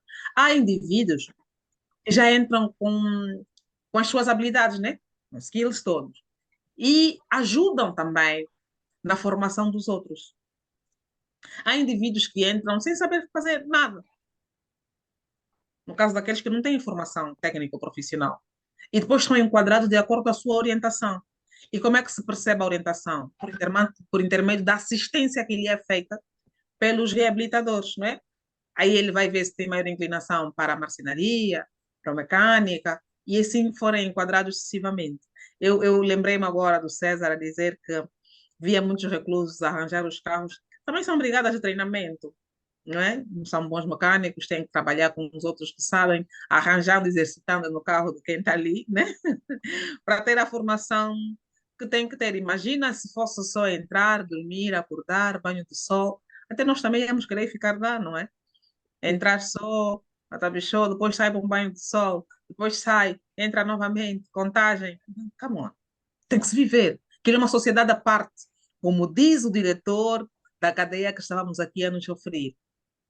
Às vezes o indivíduo que está cá fora está mais aprisionado do que o indivíduo que está na cadeia. A prisão, às vezes, é uma questão de consciência. Isso é muito filosófico, é surreal, mas é real, é realista e é vivido. A cadeia, às vezes, significa apenas quatro paredes, confinamento e aquele controle, mas uma cadeia é sempre uma cadeia. A liberdade não tem preço. Cá fora é o nosso lugar, né? Mas pronto. Cédric, estou aqui. Olha, nós estamos já a terminar.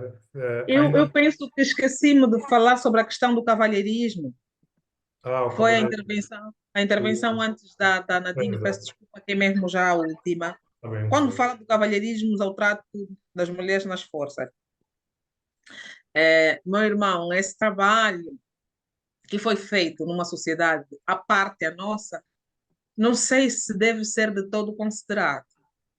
Agora, se ir buscar questões de socialização e formatação econômica e financeira para traçar ou descrever o perfil comportamental e social das mulheres, para fazer aqui o cruzamento de variáveis e perceber a probabilidade do crime no género, aí podemos conversar. Agora, se falarmos no tratamento das forças, não sei se estou em condições de entrar nessa abordagem para a nossa realidade. Há determinados estudos que às vezes não nos servem, muito por isso. Nós conhecemos a nossa realidade, nós conhecemos a formatação social, instrução acadêmica da mulher angolana e nós conhecemos a polícia que temos. A olho nu, podemos ter uma opinião que poderá ser confirmada ou infirmada com base no estudo que nós, sociólogos, podemos fazer. Mas eu não estou muito dentro dos dados que me apresentam. Para a leitura da realidade angolana, eventualmente não serve. Não é este o caso. São outras questões. Obrigada. Ok, obrigado, Tânia. Eu peço aqui desculpa de já, não será possível mesmo, porque ainda há muitas questões e se começarmos a abrir sessão para que alguém coloque, vamos chegar à hora 20h30. Eu mesmo, a Tânia também chegou a provocar-me para eu colocar, para poder partilhar, porque já tive a experiência penitenciária, já estive preso durante um ano, então também tinha aqui alguma coisa a partilhar, mas não vou poder para não abusar, para não chegarmos também muito tarde. Vem a sexta-feira e amanhã também será ainda um dia de intervenções bastante bom. Vamos procurar, aliás, hoje a Tânia já nos fez, já durante toda a sua apresentação foi de interação, né? Mais do que nas outras preleções, hoje a apresentação da Tânia foi mais interativa do que as anteriores. Então, vamos ter que ficar por aqui. Nós temos ali as questões anotadas. A Tânia eventualmente vai poder ler e, caso haja questões e tenha ainda algum tempo para poder responder, vai ter todo o gosto em responder. Ah, aliás, são colegas, maioritariamente são colegas, todos sociólogos e sociólogas, certamente poderão encontrar-se em vários outros fóruns. Eu aqui, a terminar, eu vou desejar, mais uma vez, agradecer primeiro a Tânia pela sua disponibilidade, por essa brilhante interação que cá nos proporcionou, ah, também os nossos colegas que estão aqui a acompanhar-nos pelas suas intervenções, pelas suas mensagens, pelos comentários e perguntas colocadas. E já agora, a Nadine em especial, porque é a única mulher que falou dos participantes, que nós estamos sempre aqui a tentar ter o maior envolvimento, maior participação também das mulheres para que haja algum equilíbrio aqui nas nossas participações. O livro, a Tânia referiu muito o livro Métodos de Reeducação Prisional, que está esgotado, esgotou, foram 1.500 exemplares na primeira edição, esgotou em pouco tempo e faz 5 anos agora, neste ano. Há uma necessidade de voltar a reeditar, porque, aliás, a Tânia também já nos informou que já está atualizado, inclusive, o que é bom, porque vai trazer, o livro em si ele é muito denso em dados concretos, dados palpáveis, Tem aqui muitas tabelas, tem aqui grelhas. Então, certamente a atualização, a nova edição estará ainda com dados mais aprofundados, mais atualizados e por isso é importante que haja uma reedição. A Elivulo, a nossa área editorial, está disponível para trabalhar numa reedição. Entretanto, vamos sim trabalhar para conseguirmos o patrocínio, que é a melhor forma de publicar qualquer livro em qualquer lado, né? É sempre bom contar com patrocínio institucional, mas claro também individual, sempre que possível. Ahm, então, Tânia, passo-te a palavra novamente para considerações finais, já depois do encerramento. Eu já agradeci e devo fazê-lo novamente a todos os que ficaram conosco até este momento, à Elivulo que teve essa iniciativa gratificante para a área de Sociologia, aos meus colegas sociólogos que estão aqui no painel, por favor, nos mereçam. A Sociologia está doente em Angola, precisamos nos unir, precisamos produzir e fazer valer a nossa vez e voz. Por alguma razão, é um curso que foi descontinuado em algumas instituições, e este não é o debate que temos, porque eventualmente não interessa a determinados níveis. Tivemos aqui o perfume e o carinho da professora Elizabeth, que é alguém que eventualmente poderá ajudar-nos, se quisermos fazer a compilação de livros, textos. Devemos procurar publicar, colegas, por favor, publiquem, que eventualmente assim estaremos também a chamar a atenção pela nossa importância na sociedade. Tem a revista angolana de Sociologia, que de certo modo está tímida, mas ainda está aí no mercado, Mulembas com as suas pancadas, mas também está aí, e outras mais. E que surjam, de facto, revistas que possam albergar os nossos trabalhos também. E mais uma última coisa, para os meus colegas que aqui estão, que eu sei que me vão entender, nas nossas intervenções, nas nossas apresentações, vamos nos habituar a falar de autores africanos, de autores angolanos. A sociologia é uma das ciências que pode devolver o nosso orgulho científico e acadêmico. Por favor, vamos deixar um bocadinho de lado, deixar mesmo um bocadinho de lado de ser reprodutor de conhecimentos do Ocidente. Façamos valer, façamos ter vez e voz a sociologia africana e, se quisermos, também a sociologia angolana. Muito obrigada. Muito obrigado. E este repto final faz todo sentido. Há muitos sociólogos africanos com imenso trabalho, bastante interessante. Eu tenho a oportunidade de, já que foi referido, inclusive, um dos sociólogos africanos muito destacado nos últimos tempos, o professor Elísio Macam, está na Universidade de Basel, na Suíça, mas tem estado em Angola, claro, ele é moçambicano, tem estado, claro, muito em África a fazer esse trabalho, e há muito. Aliás, em Angola mesmo, o professor Paulo Carvalho, o professor Otaviano Serra Landune, há muito trabalho, assim, a nível da sociologia. Claro, eu não sou da área da sociologia, sou da área do direito, então, mas tenho estado a acompanhar minimamente o que também é produzido a nível da sociologia. Estamos a terminar, eu vou desejar uma boa noite, um bom apetite ao jantar.